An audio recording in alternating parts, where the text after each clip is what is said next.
nossa entrevistada de hoje fundou com o marido o Instituto de Pesquisas e Estudos Afro-Brasileiros, conhecido como IPEAFRO. Ela é mestra em Direito e em Ciências Sociais pela Universidade do Estado de Nova York e doutora em Psicologia pela Universidade de São Paulo.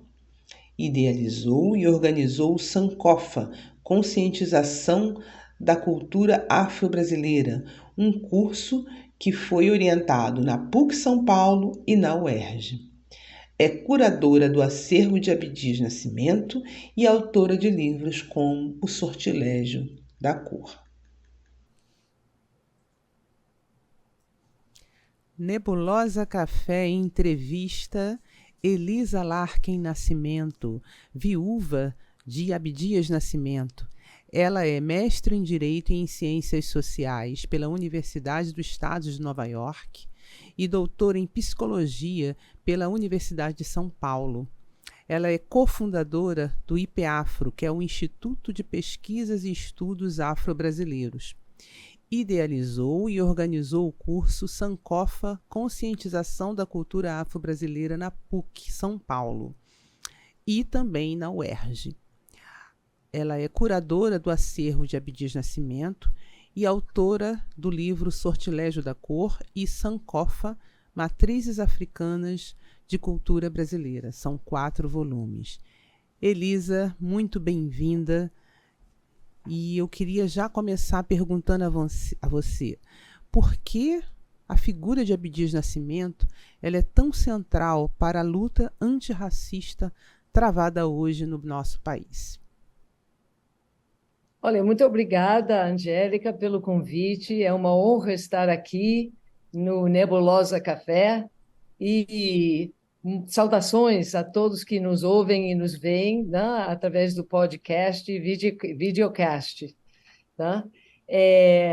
Então, me parece que o que foi dito sobre o dia 21 de março, o Dia Internacional pela Eliminação da Discriminação Racial, é algo que já nos aponta o que porque a figura de Abdias é importante para o momento atual. Por todas as razões pelas quais esse dia ainda é tão relevante, depois de tantos anos, depois do massacre de Sharpeville, que nós vemos hoje em dia repetido, né, esse massacre nas favelas, nos bairros pobres do Rio de Janeiro, onde eu moro e o Abdias morou especificamente, e também em todo o país. Então, esses massacres têm o mesmo caráter, a mesma essência de origem racista. Porque seja na África do Sul, sejam esses massacres oriundos do sistema do apartheid, ou oriundos do sistema de opressão racial que prevalece no Brasil, com outros tipos de características, mas com a mesma essência, esses massacres têm tudo em comum. E isso não terminou hoje. Nós estamos assistindo hoje no Brasil, diariamente, mais de 70 mortes de jovens negros, sobretudo homens, mas mulheres também, por dia. Quando minhas amigas, que são especialistas nessa área da criminologia, vão falar em congressos internacionais, em Bruxelas, em Paris, na Europa, as pessoas acham que os números estão errados. As pessoas não acreditam no volume, no incrível número de mortes que acontecem no Brasil, a grande maioria de jovens negros e negras. Então, o teor racista dessa violência é o que Abdias e toda a população negra em todo o mundo denuncia e procura lutar contra ao comemorar o dia 21 de março. E como foi narrado no texto da Bia, né, sobre o decreto do governo do Rio de Janeiro, que o primeiro ato administrativo do governador Leonel Brizola, em 1983, portanto, há 40 anos atrás, o primeiro ato dele, ao assumir o governo, foi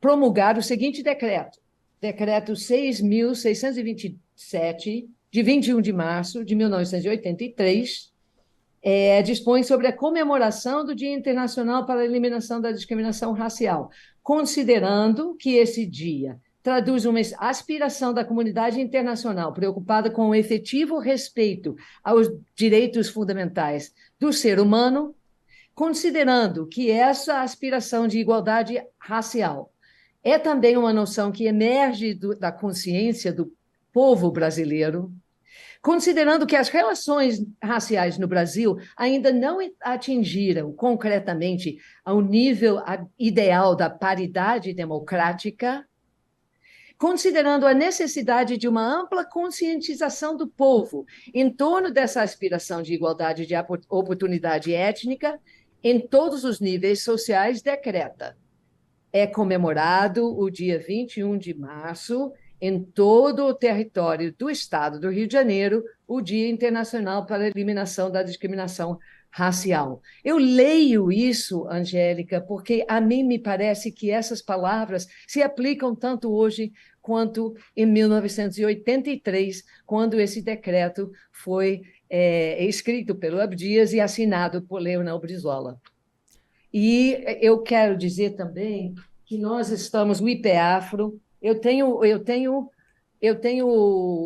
o prazer e a honra hoje de dirigir o Instituto de Pesquisas e Estudos Afro-Brasileiros, o IPEAFRO, que participa dos 21 dias de ativismo contra o racismo, que é o quê?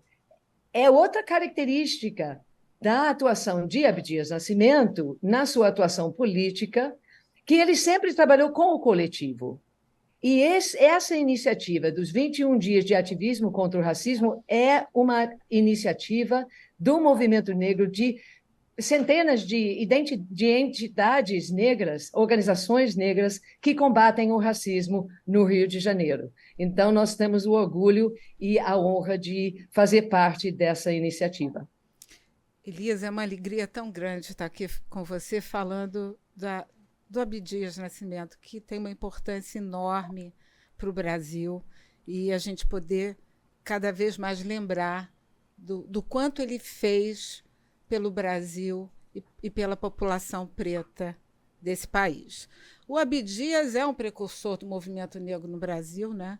E ele, desde muito novinho, né, olhando a biografia dele, aos 16 anos, o Abdias já estava participando de atos públicos da Frente Negra Brasileira, ele já estava envolvido com teatro, e a coisa é muito interessante porque ele sempre quis inserir o negro em todas as atividades desse país, né?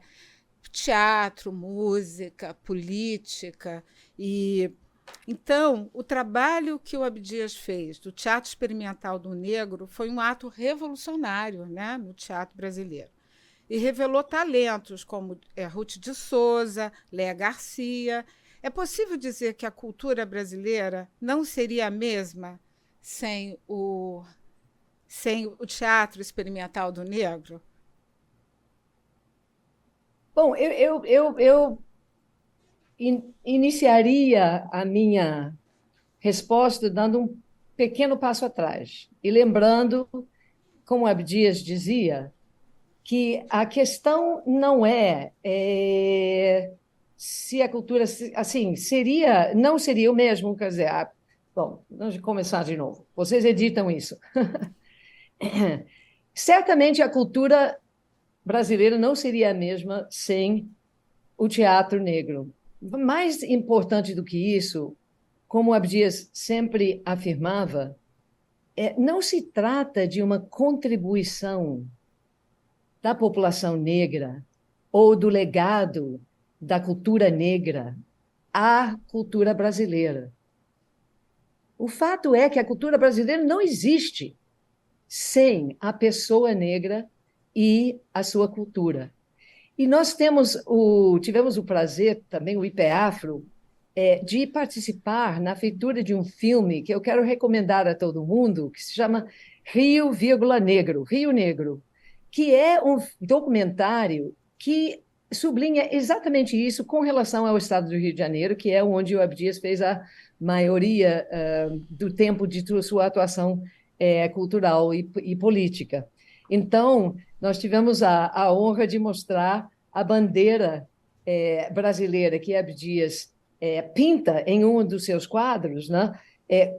Em vez de ordem e progresso escrita naquela banda ali no globo, está escrito o que, saudação a Oxóssi, o que orou, e com a flecha de Oxóssi perpassando. E essa bandeira, a reprodução dessa imagem costurada como bandeira e empenhada por uma porta-bandeira dançando belíssimamente com o seu mestre-sala, abre e fecha esse filme. Então, eu queria convidar todas e todas as pessoas que estão nos ouvindo a conhecer esse filme, que me parece que é um marco e que documenta de uma forma bem nítida o quanto o Abdias, essa frase do Abdias tinha muita ressonância e tem ressonância ainda hoje. Maravilha. Elisa, pegando ainda carona nesse legado internacional que Abdias deixou para a gente, e de uma dimensão muito significativa e muito atual, e fazendo essa ponte com o que a Sandra acabou de trazer em relação ao Teatro Experimental do Negro. Dentro desse legado internacional, a gente tem o conceito de negritude, né? Que é muito forte e é muito atual, porém, quando Abdias ousa trazer, né, esse conceito, me parece que o Teatro Experimental do Negro foi um dos expoentes, né, um dos caminhos onde ele expressou esse conceito. Eu estou correta? O Teatro Experimental do Negro ele traz muito desse conceito de negritude? O Teatro Experimental do Negro, na verdade, era a única organização que adotava esse conceito da negritude no Brasil.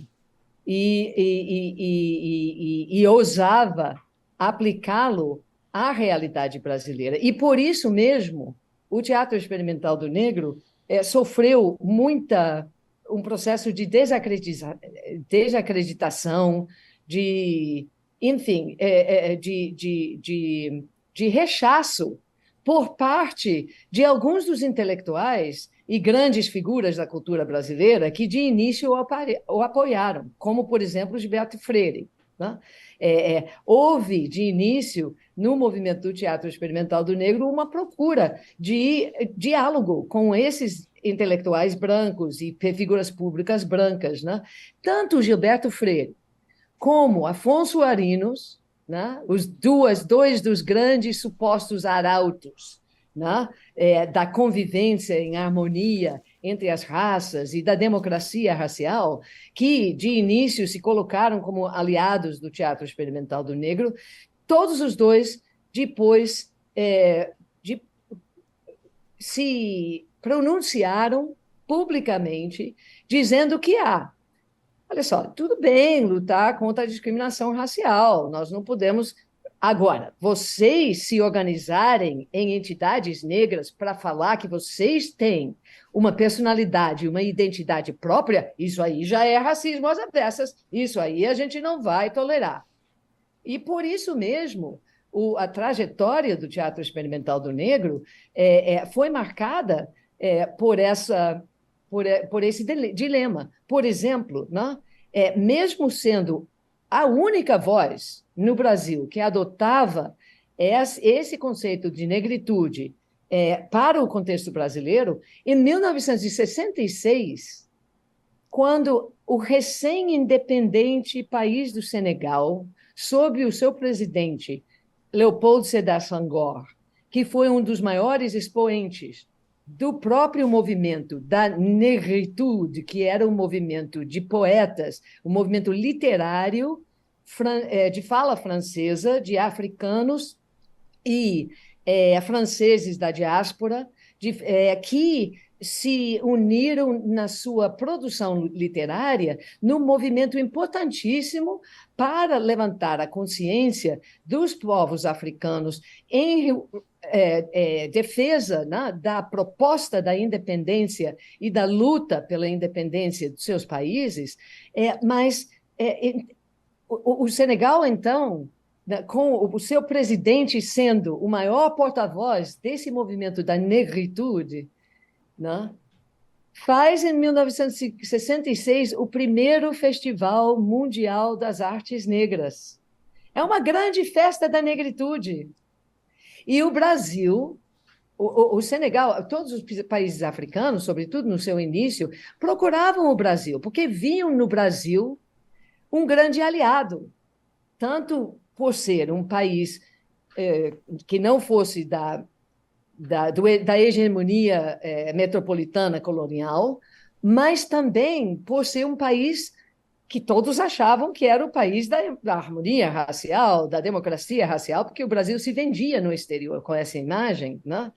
Então, os intelectuais da negritude que representavam o país do Senegal na organização desse festival, né, se procuram logo o Brasil. E o Brasil constitui uma comissão, o Itamaraty, né, o Ministério das Relações Exteriores, que notadamente um grande bastião do racismo brasileiro, né, constitui uma comissão com um critério que eles chamaram de integração nacional. E, com base nesse critério de integração nacional, eles excluem os artistas e intelectuais e a única organização, que era o Teatro Experimental do Negro, que trabalhavam com o conceito da negritude. E excluíram esses intelectuais e artistas e essa organização da grande festival da negritude. Então, tanto o Teatro Experimental do Negro como os artistas a ele ligados pagaram um grande preço. Hoje mesmo, o SESC está organizando uma grande exposição, que é uma iniciativa maravilhosa do SESC, mas os artistas negros do Museu de Arte Negra, que foi um projeto do Teatro Experimental do Negro, que começa em 1950, tem sua exposição inaugural em 1968. Esses dois desses artistas que ainda estão vivos, enfim, são muito pouco vistos no mundo das artes, né? Elisa, então, eu considero isso um legado ainda dessa anomalia. Pois é, Elisa, ouvindo você falar, a gente vive um momento que eu acho que está muito claro o quanto a gente vive uma política racista nesse país. E, mais ainda, de algum modo, se vende o mito da democracia racial. Hoje, você poderia dizer que, com tantas pessoas negras despontando na TV brasileira, porque de uns tempos para cá a gente vê nos jornais, na apresentação de jornais, nos comerciais, o Abdias diria que avançamos. Que leitura é possível fazer desse cenário a partir do pensamento dele? Porque é tão contraditório esse país que, ao mesmo tempo, abre espaço nas TVs agora para os negros, mas continua matando diariamente meninos, mulheres e homens negros, né? A gente vive essa loucura nesse país. E, Elisa, só complementando, porque eu acho que é uma oportunidade assim, muito interessante da gente compreender um pouco qual é a perspectiva que a Abdias teria em relação a este cenário atual, né? Será que a gente mudou tanto? né, com uma maior participação de pessoas negras na televisão, né, uma maior representatividade, como tem sido assim tão amplamente falado, o que Abdias diria em relação a isso? Bem, me parece que o Abdias diria, em primeiro lugar, que os espaços conquistados, e inegavelmente existem diferenças, né, da situação de anteriormente, mas esses espaços, esse aumento, né, da presença de atores e atrizes negros é muito salutar e devemos celebrar. São conquistas do movimento e dos artistas e homens e mulheres negros e negras que lutaram muito para conseguir isso. Essa é a primeira coisa, né? Porque quando a gente diz, é uma contradição porque hoje tem um espaço na televisão, etc. E tal, é necessário sempre dizer que esse espaço só existe porque os negros e as negras, a população negra, se organiza para conquistar esses espaços. Esses espaços não são dados pelas instâncias do poder. Essa é a primeira coisa. E a segunda coisa é que, assim, o ator, a atriz, ainda é o trabalhador da cultura, né?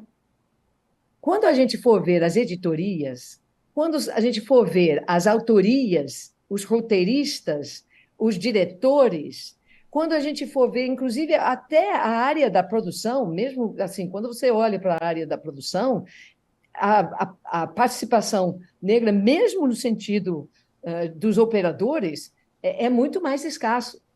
Então, a gente pode também entender que existe ali uma política mercadológica muito parecida com aquilo que nós temos nas grandes empresas que falam muito sobre as suas políticas de preservação ambiental, suas políticas como é que se diz? De ações sociais, enfim, é uma postura de mercado.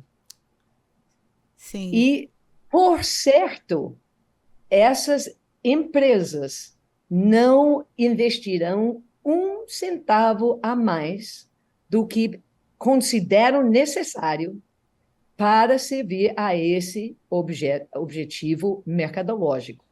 A não ser que haja uma exigência do mercado, Elisa?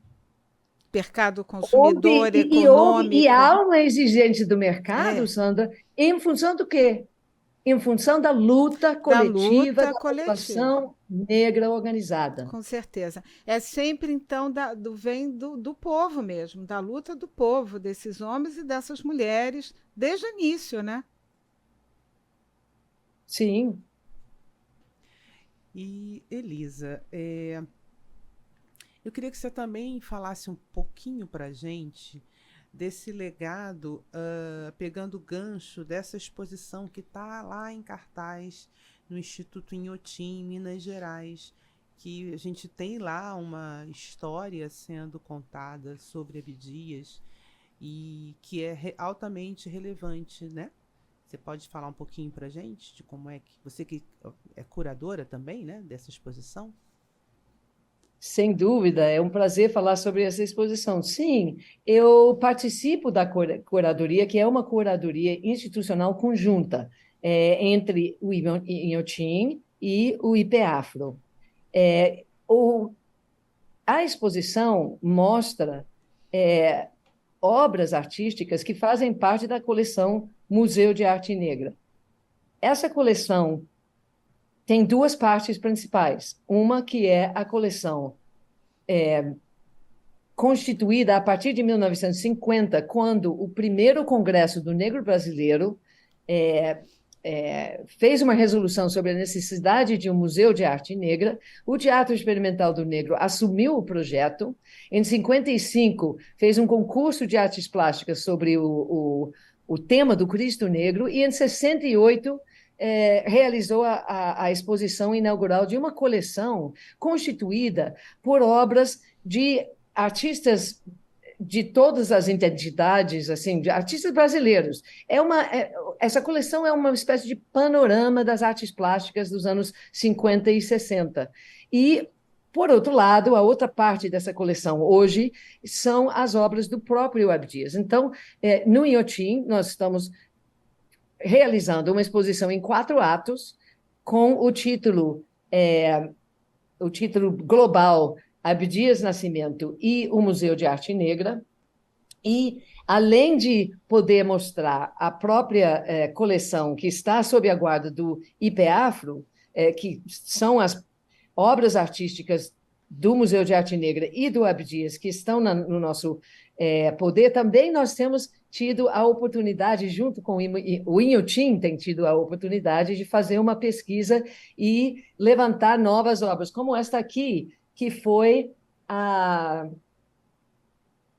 imagem principal do primeiro ato da exposição, que é o ovo primal, o ovo primordial, que é uma obra do Abdias que estava lá em Buffalo, que é a minha terra, onde eu o conheci, e o Inhotim conseguiu recuperar, né, para a coleção do Inhotim. Então, tem outras obras que têm sido trazidas também. Então, a exposição, no seu primeiro ato, trouxe um gancho com o Tunga, um dos mais importantes artistas contemporâneos brasileiros, que abriu aquele anexo ao Louvre, né? Acho que foi em 1995, 2005, por aí, e o Tunga era um sobrinho do Abdias.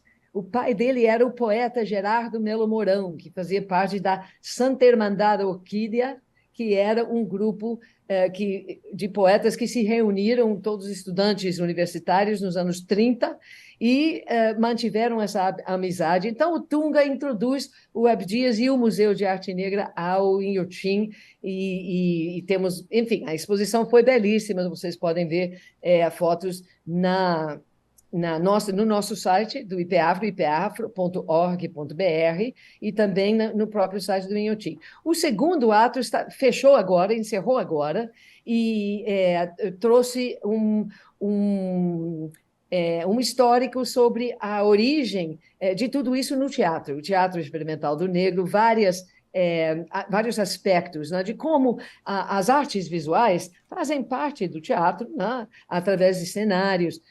A coleção traz obras de artistas como Enrico Bianco, Sorensen, o Santa Rosa, né? Que são cenários de peças do Teatro Experimental do Negro. E depois, no próprio Museu de Arte Negra, tem obras todas doadas eles receberam obras de Ivan Serpa, de Alfredo Volpi, de Iberê Camargo, Ana Letícia, Anabela Geiger, enfim, e ao mesmo tempo, então, o objetivo era discutir junto com esses artistas o que é a arte moderna. Naquele momento, esses artistas todos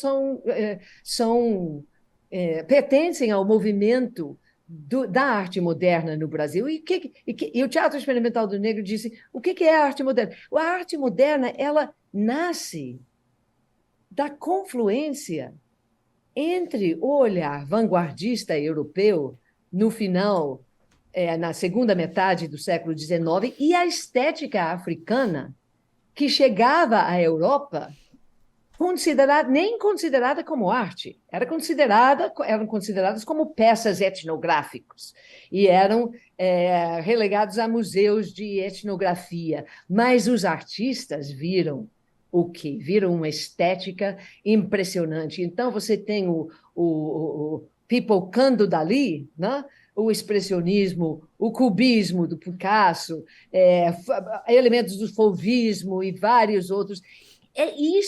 Essa que é a grande revolução que constitui a arte moderna. E, por outro lado, o Museu de Arte Negra discutia e trabalhava com artistas negros no sentido de libertá-los daqueles rótulos, né? Aquelas ideias aplicadas sempre que o artista é negro, que é folclore, que é artesanato, que é primitivo, que é naif, né?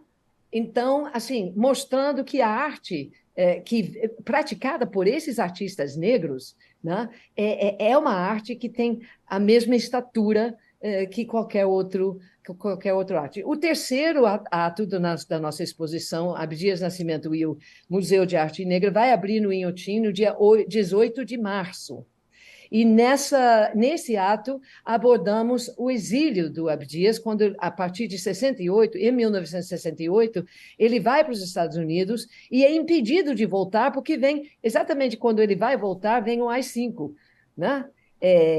Qual é a data mesmo? 15, 13 de dezembro de 1968, e não tem como ele voltar, porque ele estava debaixo de vários inquéritos policiais militares e seria uma temeridade, né? Então, ele é obrigado a ficar no exílio, e lá ele desenvolve muito mais a própria pintura dele. Ele expõe em universidades, centros culturais, museus, em várias regiões e cidades do país. E ele também continua a colecionar obras doadas ao projeto do Museu de Arte Negra de artistas que ele encontra no exílio, artistas da diáspora, artistas africanos. Então, esse terceiro ato fala sobre esse exílio, e o quarto ato vai abordar mais especificamente a atuação panafricanista de Abdias dentro desse contexto histórico todo.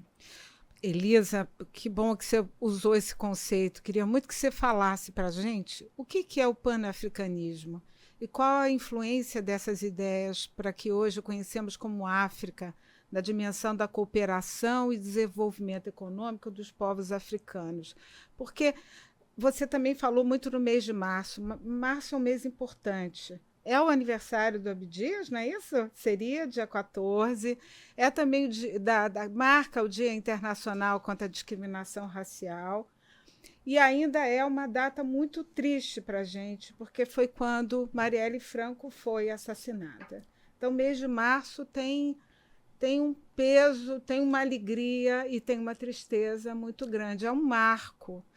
Então, fala para a gente o que é panafricanismo e a importância desse mês de março, né, com essas datas tão importantes para a gente. Agregando aí também como data importante o nascimento de Carolina Maria de Jesus, né, uma escritora fantástica, maravilhosa. Então a gente não pode deixar aqui nesse programa de falar dela. Muito bom. Pois é, então, o dia 14 de março é o dia de 14 de março de 1914. Nascem essas duas pessoas, no mesmo dia, no mesmo ano, Abdias Nascimento e Carolina Maria de Jesus. E nascem na mesma região, na fronteira entre Minas Gerais e São Paulo.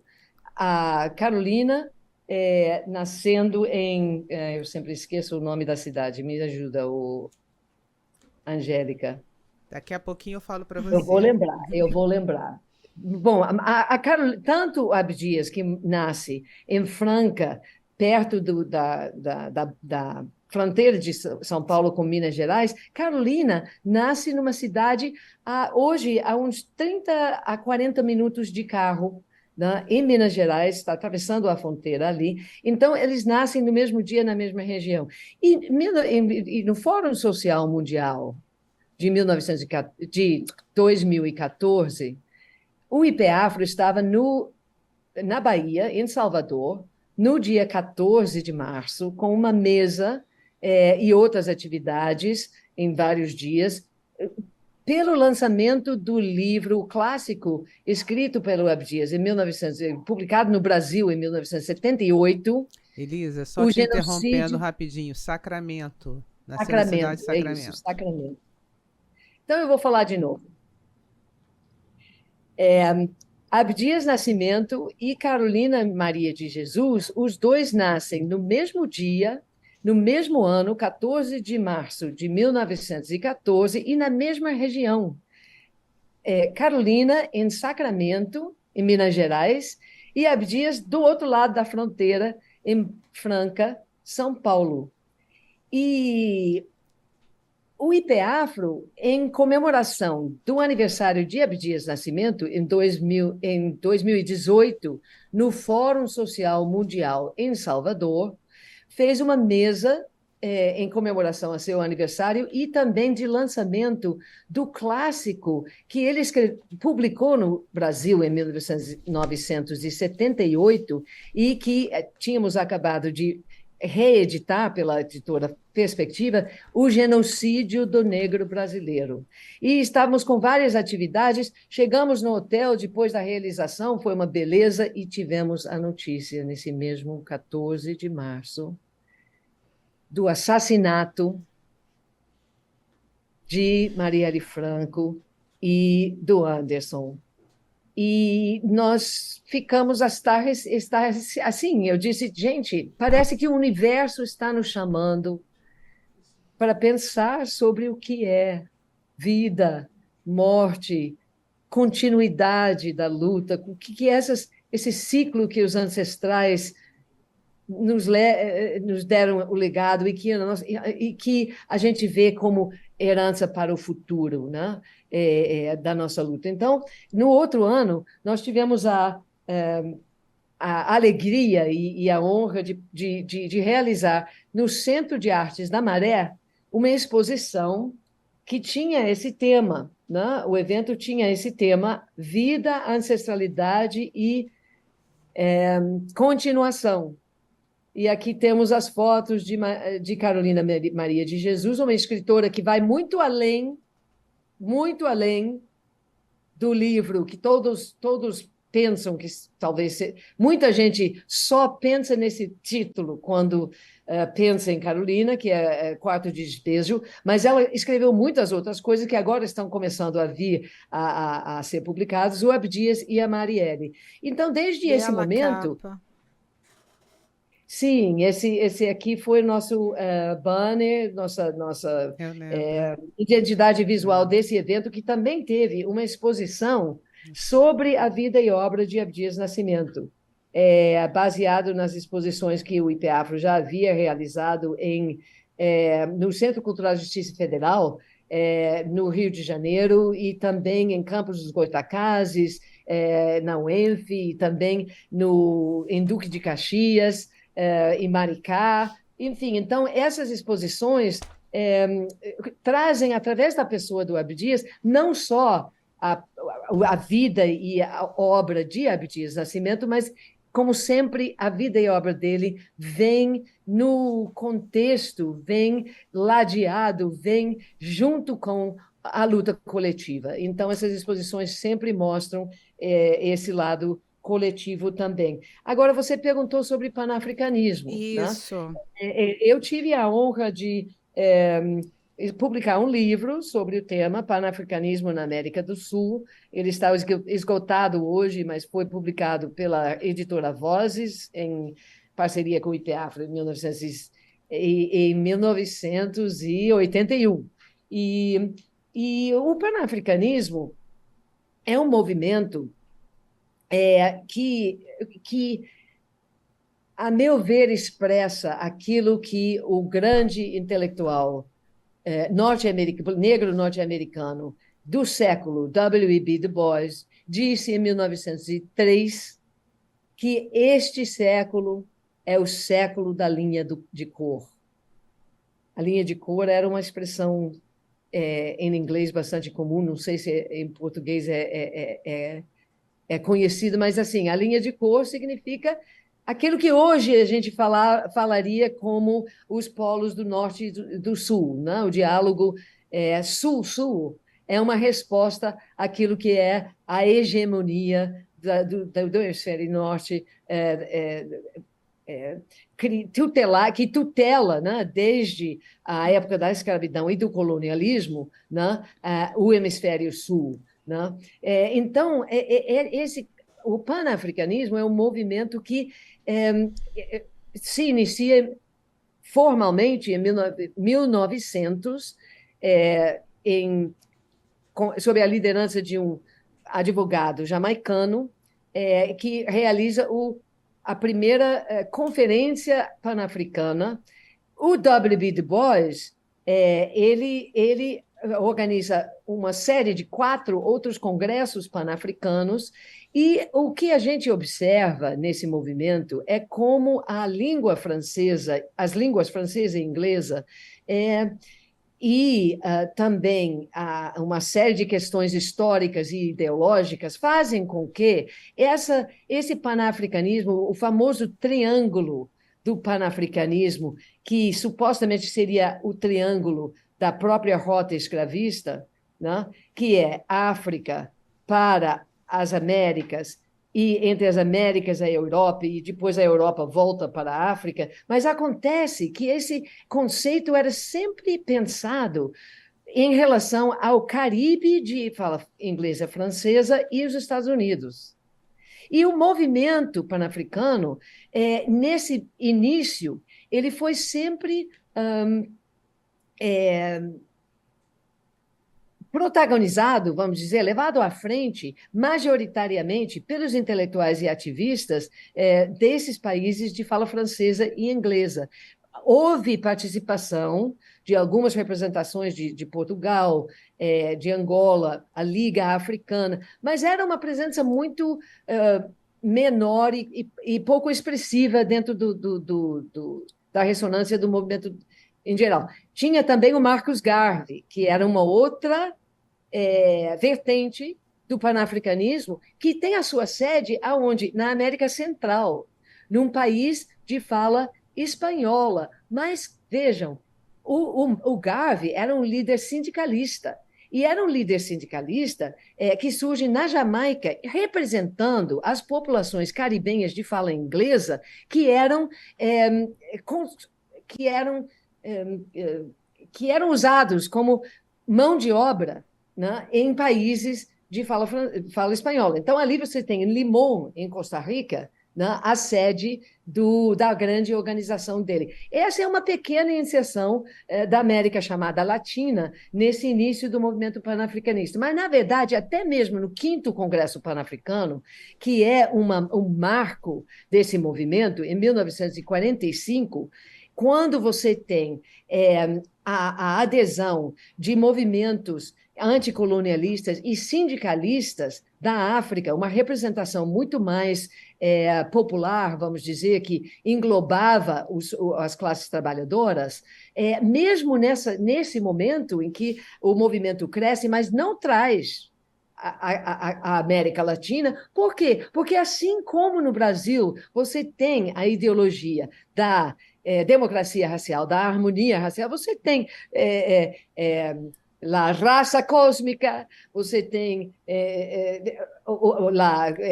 como é que é? El hombre cordial, você tem el color cubano, né? Toda essa ideia em toda a América de fala espanhola e portuguesa, esse mesmo tipo de racismo, né, que se articula dessa maneira. Então, é somente em 1974, no 6º Congresso Pan-Africano, realizado em Dar es Salaam, na Tanzânia, quando o Abdias está no exílio, ele vai representar, enfim, a América do Sul e Central, de fala espanhola e portuguesa, na primeira vez em que houve uma presença maior dessas populações. É importante dizer que também o exilado cubano, Carlos Moore, esteve presente lá, sofreu perseguição, e as semelhanças entre o racismo no Brasil e em Cuba são enormes, né? Então, o panafricanismo, quando você na verdade, sua pergunta foi sobre o conceito, né? O conceito do panafricanismo é a identidade essencial entre as formas de opressão racista e as formas de libertação e a necessidade de unidade dos povos colonizados da África e do Caribe para lutar contra a colonização, contra o neocolonialismo e hoje contra o próprio globalismo neoliberal, tudo isso demanda uma unidade de forças para poder enfrentar um poder global da branquitude, né, como o pessoal fala, enorme. Então, isso foi expresso em 2005, eu não sei a data exata, mas me parece que foi 2003 ou 2005, quando a União Africana, né, a antiga União dos Estados Africanos, que hoje se chama União Africana, cria a sua sexta região, oficialmente incorporando a diáspora à União Africana. E isso é um conceito que vinha de Cheikh Diop, do Kwame Nkrumah, do Jomo Kenyatta, de uma série de intelectuais, as quais, né, o Julius Nyerere, né, de Tanzânia, uma série de intelectuais e ativistas negros e africanos que forjaram, né, esse conceito. E eu gostaria de apontar que na acepção de Abdias, né, uma suposta oposição entre panafricanismo e negritude, que é algo que foi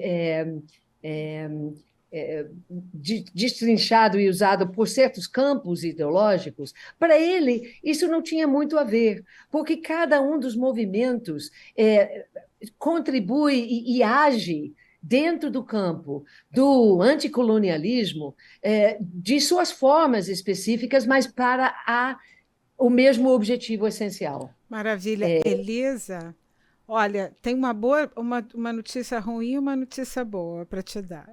Eu vou dar a notícia. Eu falei demais. Já sei qual é.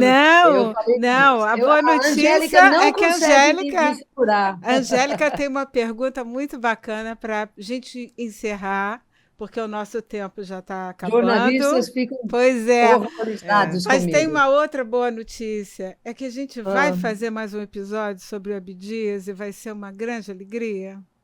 Então, assim, a gente só começou a esquentar esse papinho agora e a Angélica, minha querida, vai encerrar esse episódio com uma última pergunta só por causa do tempo, senão a gente ficava aqui até de noite.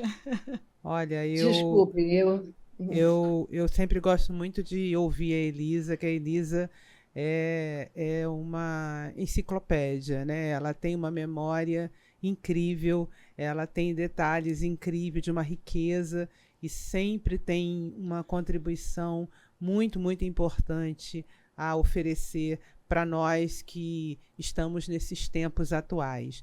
E eu ia justamente também falar, né, que exatamente o que a Sandra trouxe, a gente está encerrando já o nosso programa, a riqueza, né, desse assunto é imensa, mas a gente não pode deixar, né, de finalizar esse programa sem entender e compreender um pouco mais sobre esse legado que Abdias deixa para nós, né, hoje, na nossa luta antirracista. Eu gosto muito de uma expressão que eu ouvi há um tempo, que falta que Abdias faz, né? Então, que falta que Abdias faz? Que lições são essas do passado que a gente pode aplicar no presente para a gente poder construir um novo futuro? Bom, me parece que, em grande parte, a resposta a isso está na compreensão do fato de que o próprio racismo e as formas do poder constituído preservam grande parte dos seus aspectos estruturais até hoje. Então, assim, esse livro aqui, que o Grandes Vultos é uma coleção do Senado, eu tive a honra de escrever uma biografia de Abdias para o Senado Federal. Então, há grandes vultos que honraram o Senado sobre Abdias. Então, eu tive a oportunidade de incluir os textos de vários documentos, né? Como, por exemplo, em 1945, quando o Abdias e os intelectuais do Teatro Experimental do Negro são discriminados no baile de carnaval, escrevem uma carta aberta ao diretor da polícia, ao delegado da polícia, o chefe da polícia, General Lima Câmara, com um texto que, assim, é válido hoje, continua válido hoje. E me parece que, por outro lado, o Abdias, quer dizer, o legado de Abdias nos traz a compreensão dessa continuidade e das formas em que nós temos coletivamente conseguido superar alguns aspectos dessas questões e também a possibilidade, eu tive a honra também de escrever um pequeno livro publicado agora recentemente na coleção Debates da editora Perspectiva, Abdias Nascimento, a luta na política, que eu tive essa ideia em grande parte porque a gente assiste no bojo do esforço de criminalização da política, que resultou nos últimos 4 anos em que nós padecemos com um governo de extrema-direita e genocida, essa criminalização da política faz com que a juventude tenha certo receio de participar. Mas sem a política, você não... É muito difícil, né? Incidir sobre... mesmo naquele pouco que a gente consegue, né? Sobre a realidade vivida pela sociedade. E, então, eu acho que a própria atuação parlamentar do Abdias é um legado cujo conhecimento seria muito útil para aprendermos sobre várias questões no sentido da construção da democracia. Assim, hoje em dia, uma coisa que a gente vê, a frase, uma das grandes frases que eu acho que muitos jovens falam sem saber, estão dizendo exatamente a mesma coisa que o Abdias dizia em 1982. Com racismo não existe democracia. Verdade, 40 anos atrás ele dizia exatamente isso. E 40 anos antes disso, em 1945, ele estava dizendo a mesma coisa. Então a luta continua. Muito, muito, muito obrigada, Elisa, por sua excelente participação aqui conosco nessa semana que a gente celebra o Dia Internacional pela Discriminação Racial. Eu sou Angélica Basti. E eu sou Sandra Teixeira. E este é mais um programa do Nebulosa Café Entrevista. E até breve, moça. Até breve.